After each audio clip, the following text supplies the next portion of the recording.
Hey, Caley, how you doing? Thank you so much for including your first iteration of the back of the poster. Okay, so let's go and take a look.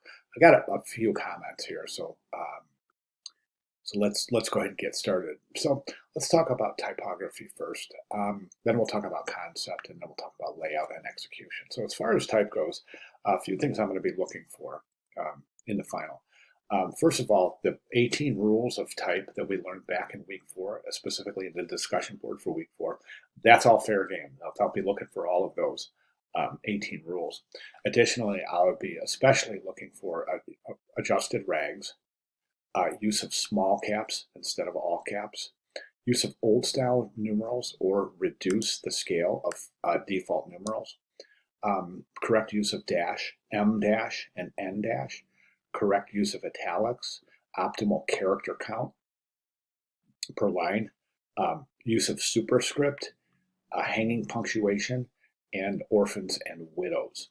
So those are just a few things, but again, all those in addition to the 18 rules that we were covered in week 4. Right now we have several areas here where those elements can be addressed.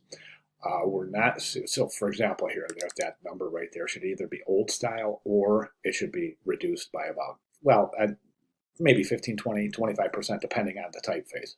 This is all covered, and everything I've just mentioned is covered in video tutorials located in the course announcements. So you'll have to try to find those and review those. A lot of them are titled, but a lot of them are within a welcome to week, whatever, a course announcement. So go through those.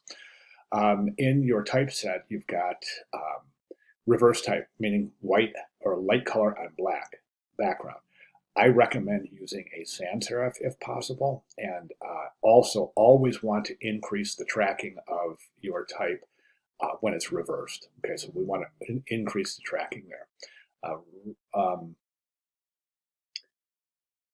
Right now you are, let me see, method for color photography based on interference, interaction between light waves.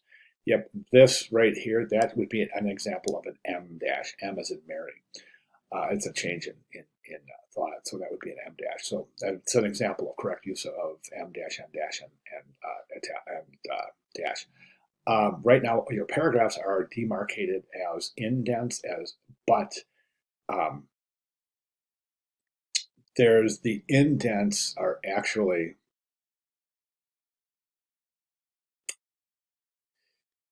yeah, the indents are really deep into the paragraph. Remember, an indent is just to indicate a new paragraph. Right now, I think it's kind of decimating your left margin here because it's punching these really deep holes in the margin.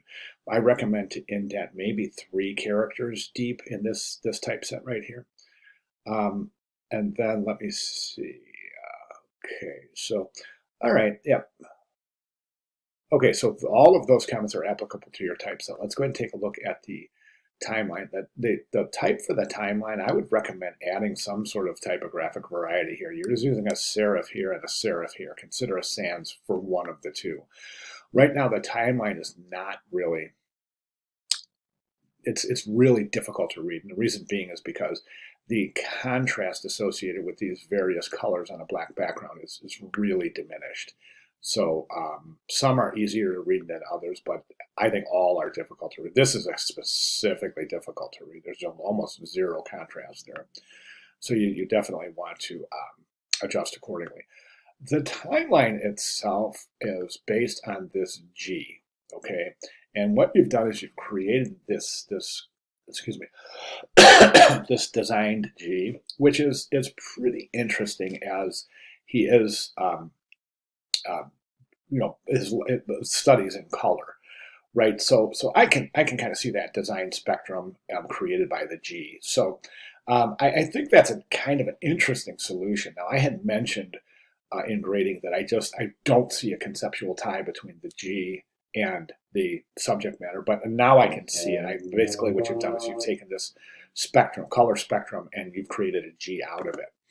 I'm not real sure the G is immediately recognizable as a G. I think I'll tell you what might even be a little bit more interesting here is just to create a more recognizable G with that, but also preserving the fact and the recognition of that as being a color spectrum. Okay, that would tie in concept with execution. Okay, another problem with the title area, and I saw this on the front too, and I think it's a significant problem, is the way that you've got the A inside the G and it's reversed in color. I think that adds a lot of confusion. It almost looks like G and then Abriel as opposed to Gabriel. It's separated. There's a degree of separation that forces the viewer into making those separations. So instead of cleanly seeing this as Gabriel, we're just, the mind isn't able to dissect that. We're just seeing G, and then we're seeing A, and then Briel. So my recommendation is to separate the G, place the A in the same color as the rest of the type, and set accordingly. Don't place it inside that G. I think that's just really difficult. And then finally, my final recommendation is good kerning on the title there. That looks great. Good job. Oh, that's a low res image. See how pixelated it is, all the little squares. So I don't recommend. I recommend using a different image. Try to find a high resolution image of Gabriel Lippmann. Because otherwise it will raise some questions. My goal is to get you to have a portfolio piece here, right? And using a low resolution image in a portfolio piece is a big no-no. So, okay, other than that, we're looking great. If you have any comments or if I can provide any further recommendations or clarify any of the things I've said in this video, please let me know. We'll go ahead and accommodate in that regard. All right, great. Thank you very much.